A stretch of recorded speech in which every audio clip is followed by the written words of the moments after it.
Hi hello नमस्कार मित्रांनो, माझ्या नवीन व्हिडिओमध्ये तुमचं स्वागत आहे. तर मी आज वांग्याची भाजी चपाती भात असं माझं सकाळचं स्वयंपाक होता. आणि पण त्याच्या आधी आहे ना रुद्रांशला सकाळी आवरून आहे ना पटकन त्यासाठी नाश्त्याला करून उपीटच दिलं त्याला पण डब्यासाठी. आणि मग तो स्कूलला गेला. मग माझी बाकीची स्वयंपाकाची तयारी झाली. मग स्वयंपाक वगैरे करून घेतल्यानंतर मग रुद्रांशला दुसऱ्या दिवशी 15 ऑगस्ट होतं, त्याच्यामुळे पण मला तयारी होती, शाळेत वगैरे पाठवायचं होतं त्याला. तर मग कांदा टमॅटो वगैरे चिरून घेतलं, भाजी वगैरे करून घेतली. स्वयंपाक ते माझा सकाळचा वांग्याची भाजी. तर कामं वगैरे करून घेतली, कारण तो याच्या आधी आहे ना माझे कामं झाले तरच ठीक, नाही तर मग श्रीमय पण त्याच वेळात झोपते, त्यामुळं मग 1-2 तास तरी ती झोपते. मग त्याच्या आत मला सगळं काम करून घ्यावं लागतं घरातलं. मग त्यामुळे मग घरातले काम पण भरपूर होती, कामं वगैरे करून घेतली सगळे. आणि मग रुद्रांश आल्यानंतर शाळेत तुम्ही बघा, शेवटपर्यंत व्हिडिओ बघा तुम्ही, कारण आहे ना रुद्रांश काय केलं तुम्हाला पुढं कळलंच. आणि मग त्याचं पण मग जाऊन आणलं त्याच्यासाठी झेंडा वगैरे, आणि हातात घालायचं तसलं ग्लोव्ज जसं हे नसतं का ते आणलं. मग आल्यानंतर मग तो बाहेर जायच्या आधी तोंड हातपाय वगैरे धुवायचं होतं आम्हाला, धुतला तो. आणि तो स्वतःच्या मी आवरत होते त्याचं, पण तो काय केला माझं आवरस्तोपर्यंत जाऊन त्याचं तोंड हातपाय वगैरे धुतला आणि गंध पावडर वगैरे सगळं लावून घेतला. तर तुम्ही बघू शकता व्हिडिओमध्ये पुढं. तर त्यानं तसं केलेलं. आणि मला सांगत होता की स्कूलमध्ये मी आज 1 to 10पर्यंत म्हणायला शिकलो पाढे. तर 1 ते 10पर्यंत पाढे म्हणत होता. मग खूप छान त्याला येत होतं, नाही तर आधीमध्ये 1-2 विसरत होता, पण आता परफेक्ट शिकले तो. म्हणजे व्यवस्थित बोलतो आता.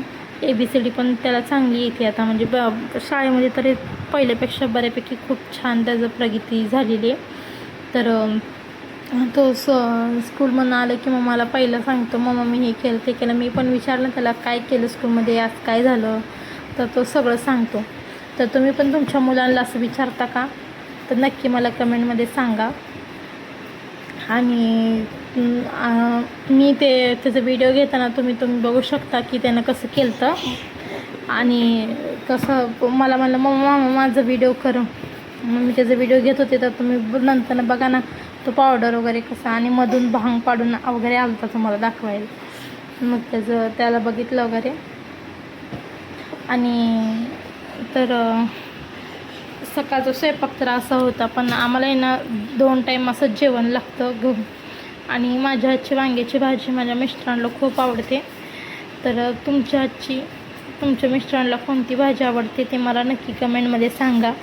माझ्या मिस्टरांना तर वांग्याची भाजी आणि शेवग्याची भाजी खूप आवडते माझ्या हातची, त्यामुळे मग त्यांची फेवरेट भाजी करत असते मी नेहमी. तर मग चपाती वगैरे करून घेतल्या, कारण ते नव्हते आज, ते गाडीवरती गेले ते, त्यामुळं मग काय. आणि मग ते 2-3 दिवसातनंच येतात. तर मग कशी झाली माझी वांग्याची भाजी रेसिपी, तुम्हाला कशी वाटली ते सांगा. तर मी ताट घेऊन पहिला खायला बसले, कारण रुद्रांश आला की मग नाही होत. आणि परत पहिलं जेवून घेतले, मग काम, कारण भूक लागली. पहिलं खाऊन घेतलेलं बरं. मग भांड्याचं तर ढीक पडलं होतं, सकाळचा नाश्ता वगैरे झाला होता, परत दुपारचे जेवणाचे भांडे वगैरे सगळे मिळून मग ते घासून घेतले. तर भांडे वगैरे घासून घेतले, झाडून मारलं, फरशी वगैरे पुसून झाली. मग घरातले असे कामं होते. मग माझे तुम्हाला डेली रुटीन व्हिडिओ आवडत आहेत का, मला नक्की कमेंटमध्ये सांगा ते पण. आणि कशा बाबतीत तुम्हाला व्हिडिओ आवडतील, डेली रुटीन ब्लॉग किंवा रेसिपीची व्हिडिओ आवडत असतील तर रेसिपीची पण व्हिडिओ मी तो टाकत जाईन. तर तुम्हाला माझे व्हिडिओ कसे वाटतात ते सांगा मला. कपडे वगैरे वॉशिंग मशीनला लावून वगैरे घेतले, आणि मग घरातले पण बाकीचे कामं होती छोटे मोठे करून घेतले. परत रुद्रांशला ते आणायला गेले ते पण करून घेतलं. आणि रुद्रांशचे व्हिडिओ तुम्ही बघा नक्की, बघा तो कसं करते, बघितलं का. तर त्याला खूप छान वाटत होतं स्वतःवर, तर मला पोज देत होता तो. तर आणि 1 to 10 पाढे पण म्हणत होता तुम्ही, म्हणजे मी वाईजवरती बोलले त्यामुळे आहे ना मला ते हे करता नाही आलं. तर तुम्हाला व्हिडिओ माझा कसा वाटला तो मला नक्की सांगा. तर रुद्रांशचे रिॲक्शन बघू शकता.